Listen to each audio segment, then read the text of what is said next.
right here, January 1st. Chandler! I swear, every time I film.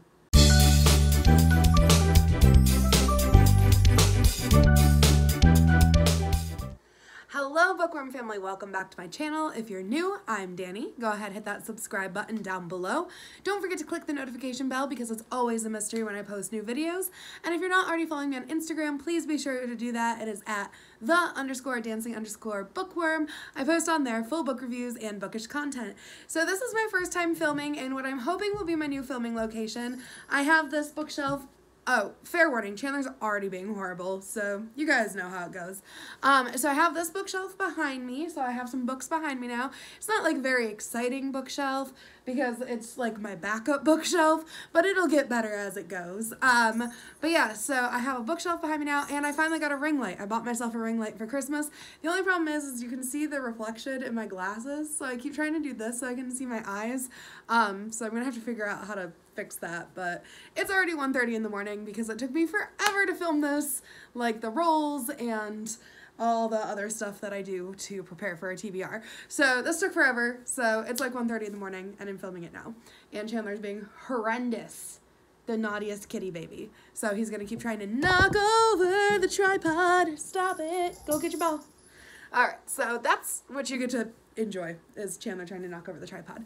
But anyway, it is January, which means, well, it's not really January when I'm posting this. I'm actually posting this pretty early. I normally post it like either the first of the month or like right at the end of the previous month, but I'm posting this pretty early, so go me. But it is time for my January TBR. So I will be playing Bookardy in this one. I didn't do Bookardy last month because I just wanted to mood read for Christmas, but this time I did do Bookardy, and I've already done my rolls, and I know what I'm reading, so prepare yourselves, guys, because it's a doozy. I'm also participating in Reading Rivalry again this month. I do participate in that every month, and that is just a game on Facebook. If you guys are interested, you can go check it out. It's just a private Facebook group called Reading Rivalry, and this month's theme for that is like game shows. I don't know what team I'm on yet, because I'm posting this so early, they haven't even sorted us into teams yet, but they did release the prompts, so I was able to like pick out what books I'm doing. But basically how that works is you read books within the prompts, you get points, the team with the most points at the end wins. Kind of self-explanatory. And then this year I'm taking place in 12 classics in 12 months. Get down from the tripod. Off the tripod. Okay, 12 classics in 12 months, where you read a brand new classic, one that you haven't read before. So, obviously it's not a brand new classic, because that's an oxymoron. But, Chandler, it's not for you. Get down. Come here. Where's your toy? Go get it. Go get it. It's over there. Go get it. He's not gonna listen. But anyways, it's a classic that's new to you, so not one that you've read before. I'm sure people will do ones that they've read before. I don't think it's like an official rule, but for me, me personally, I will not be reading ones that I read before. So if I reread a classic, it won't count towards that. So I do have to pick one classic this month that I'm going to read for that challenge. Other than that, I'm not participating in any like reading challenges or anything like that. I do hope Polarathon will return. I believe it was February last year, or it's like normally been in February, but I don't know. But yeah, I'm not doing anything other than what I've just said because I returned to work in January. We were off for a week and now I return to work and I have to start brand new dances for the year. So yeah. That's exciting. I love the start of like new dances. Like it's so fun to teach choreography.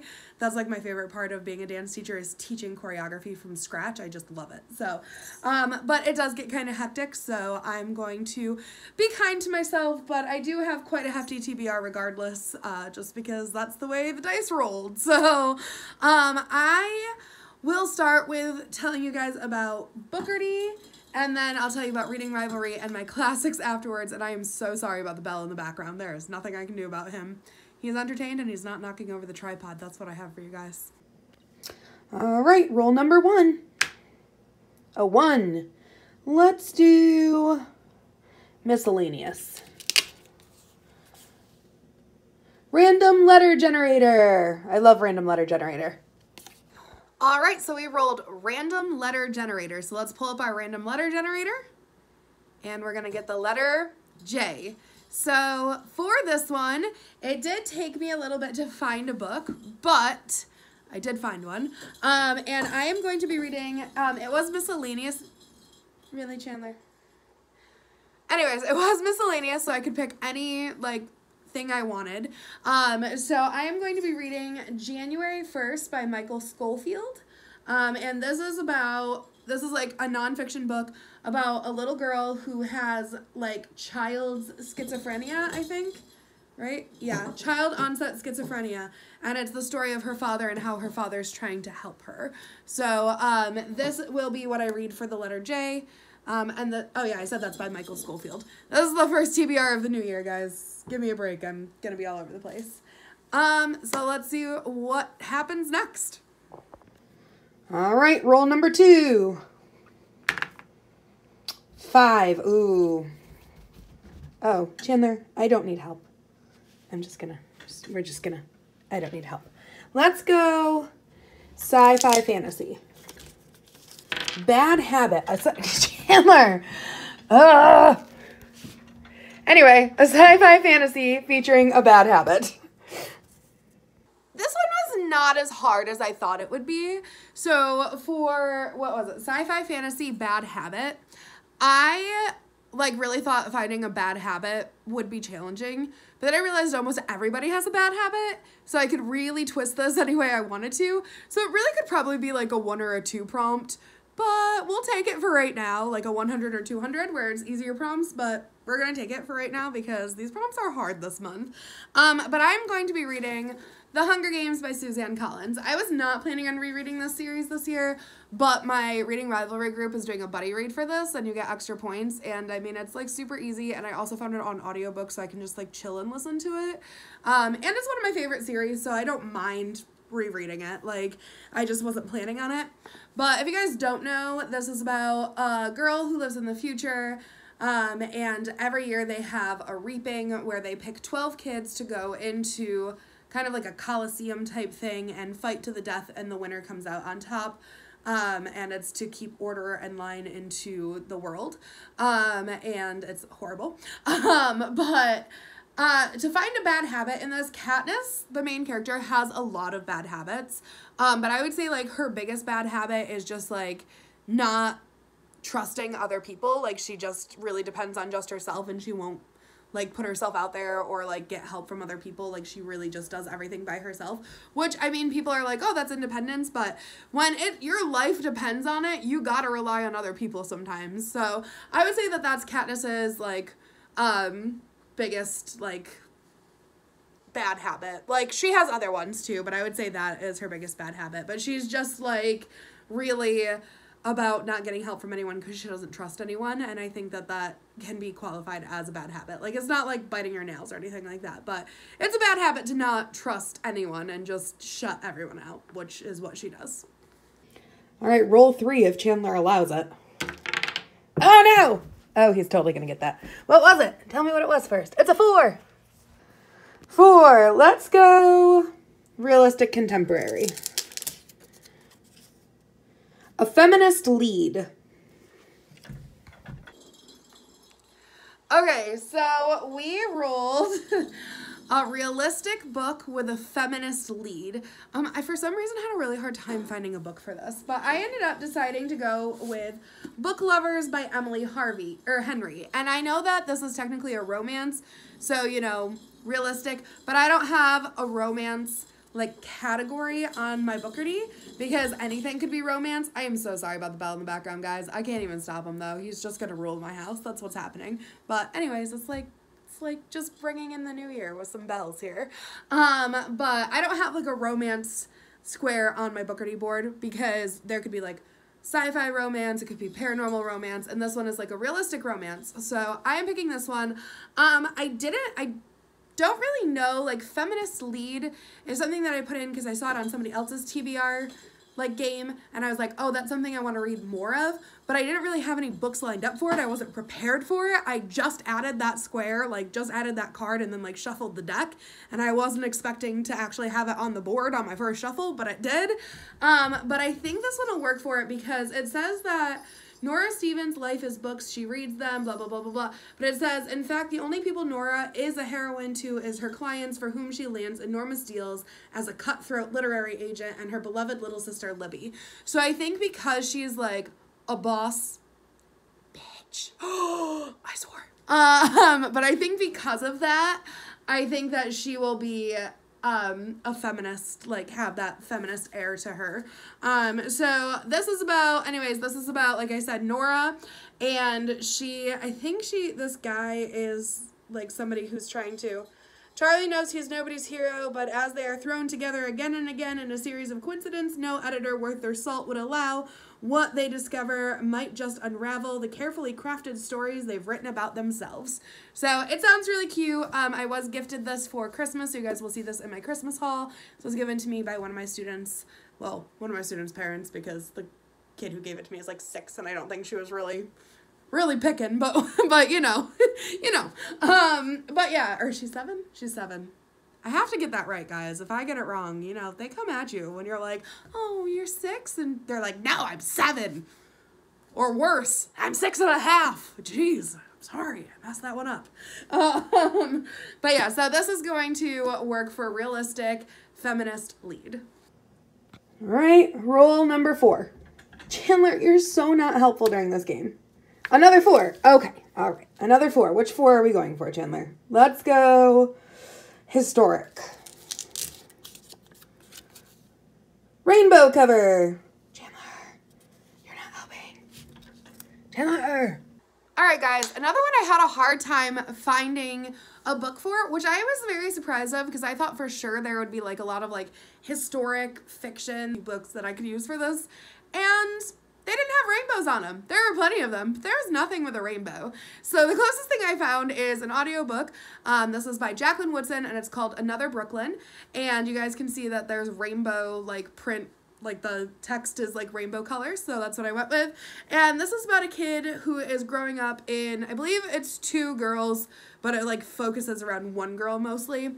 And they're growing up in Brooklyn in the 1970s, and it's kind of like their little dream world. Like they love living there, but then like some things happen. It said something with like a male figure happens and there's secrets and all this stuff. So I don't know much about it, but it did fit the prompt for the rainbow cover because it was the only one I could find.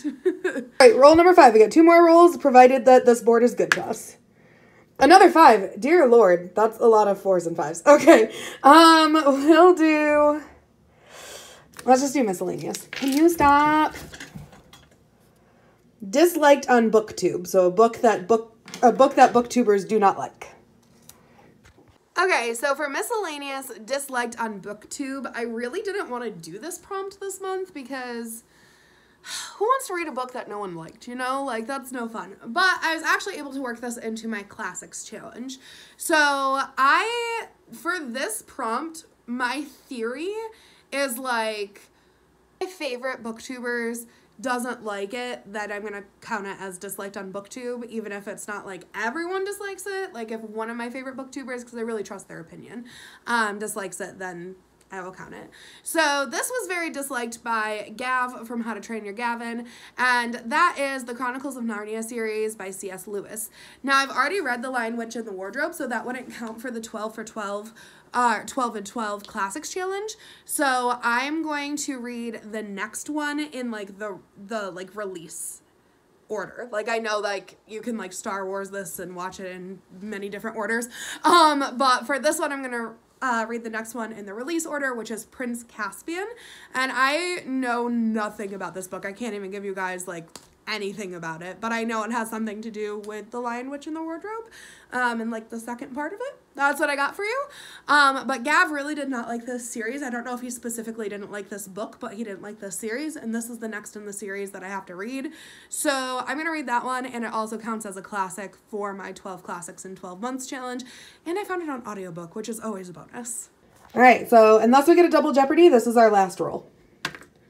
Another 4. Oh my gosh, I got no low numbers this time. All right, number 4, we'll do, I was going to do miscellaneous, guys. Sorry, that's not very interesting, but food on the cover. You're so not helpful.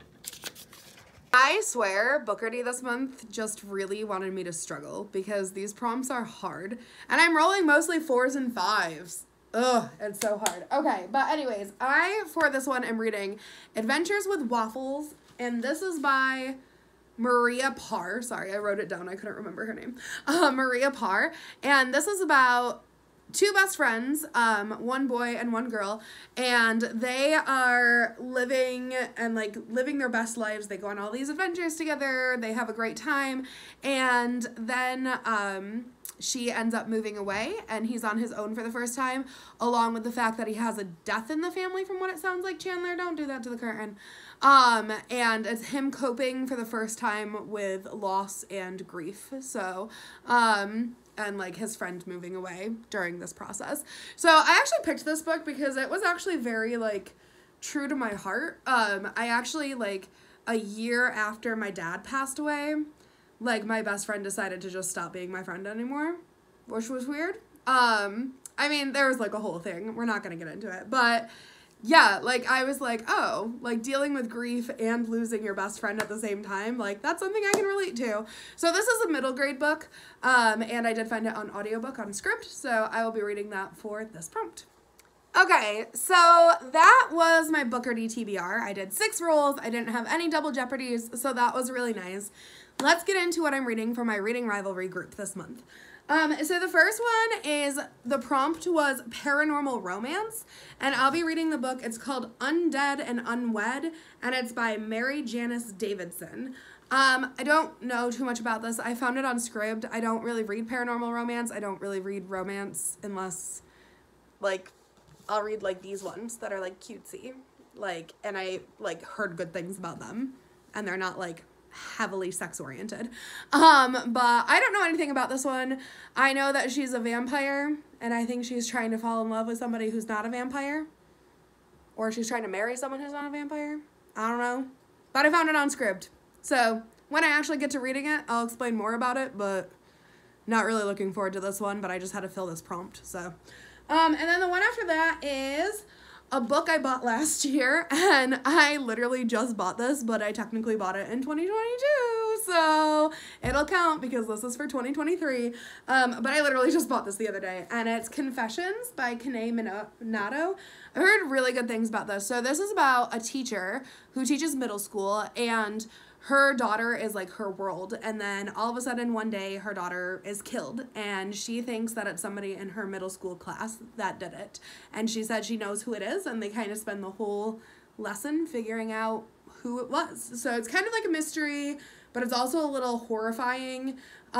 She says she's going to quit the school. She's done her resignation, but it says first she has one last lecture to deliver. She tells a story that upends everything her students have ever thought they knew about 2 of their peers, and set in motion a maniacal plot for revenge. So sounds scary. It was in the horror section, so it definitely sounds scary, but it sounds scary and it sounds thrilling and it sounds like a mystery, so I'm really interested to read this. I've heard nothing but good things about it on BookTube, so yeah. So yeah, that'll be covering book bought last year, even though that was a stretch because I literally just bought it a couple days ago, but still bought last year. The next one I'll be reading, oh, I didn't get it off my shelf, but it's right here.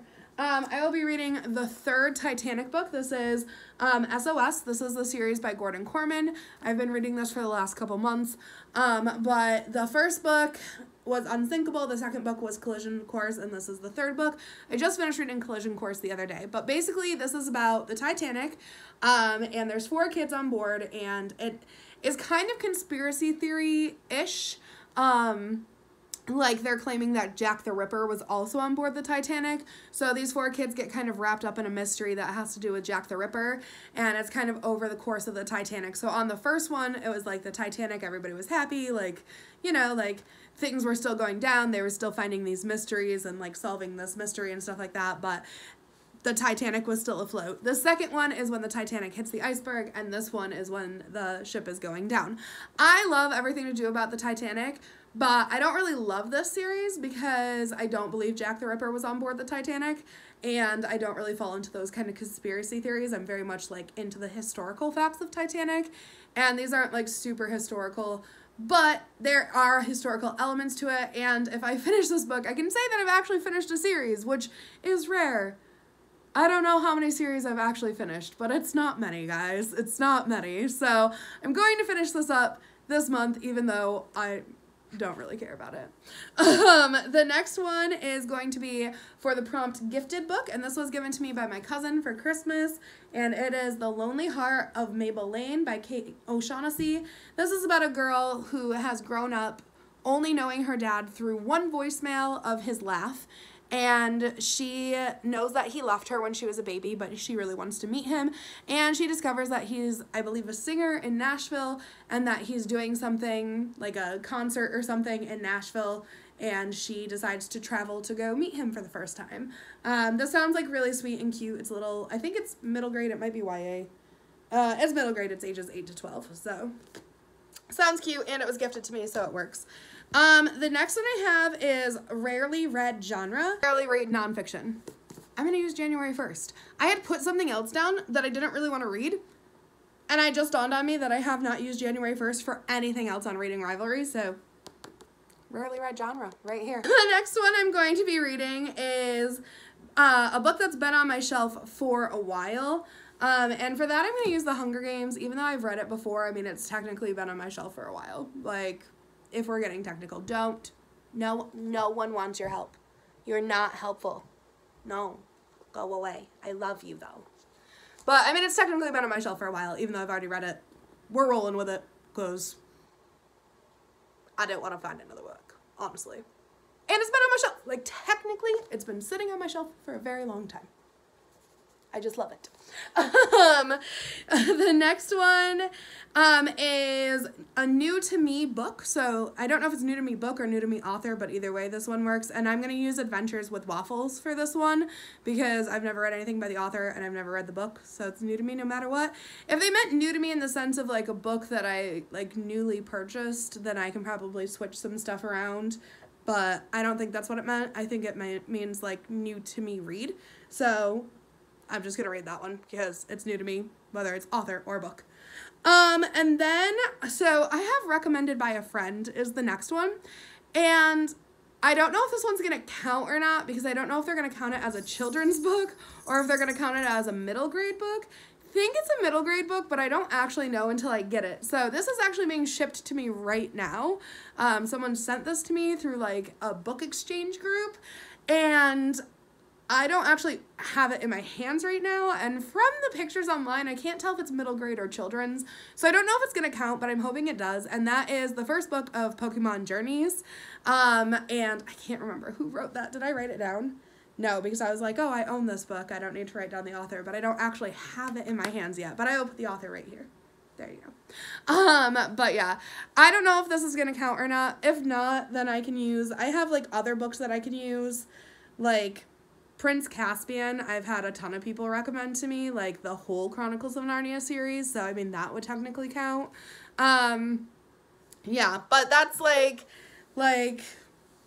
I'm hoping Pokemon Journeys counts because I want a reason to read it, like right now. But it's like the new version of Pokemon. Like, I don't actually know what happens in this, but you guys know what Pokemon is. Like, I'm sure you can figure it out. Ash goes on adventures with his little pocket monsters and his little Pokeballs. And I've been, like, really into Pokemon lately. I don't know why. Like, I used to love Pokemon as a kid. My dad would buy me Pokemon cards all the time, but I don't know why all of a sudden I'm, like, really into it again. I think it's because I, like, watched the cartoon with Jacob and Riley the other day, or, like, a couple months ago, and Riley was, like, going, like, Pikachu, like, super cute, and that just, like, triggered, like, a happy memory, and now I'm really into Pokemon again. So, recommended by a friend. Like, this was technically not, like, a friend, but like a booktube friend, like someone I've communicated with on booktube, and JD Ray Reads really recommends the Pokemon series, like the Pokemon reading books, graphic novels and stuff like that, so I decided to give it a go, see if I like it. But yeah, not really a friend. I don't have many friends that actually read, so I kind of have to use like booktube for those posts, for those prompts and stuff, you know? So the next one is a book talk book, a book you can find on Book Talk. I'm going to be using Book Lovers for this one. It's very popular on Book Talk and Bookstagram and BookTube right now, so using that one. And then a book that will knock my socks off. This was tough because yeah. It's tough to know what's going to knock my socks off. I mean, I love books, but to like knock my socks off, like it's got to be like prime. Like that's intense. So I just kind of picked a random book and hope that it'll knock my socks off. But I am going to be reading Small Town Pride by Phil Stamper, and I found this on Scribd. It is about a boy who is starting middle school in a small town, Ohio, and he's really enjoying being the only out kid there. Like, he is very proud of himself, but his dad, like, puts a giant pride flag in their yard, and the mayor gets involved, saying that it could lead to, like, horrible things like a pride parade.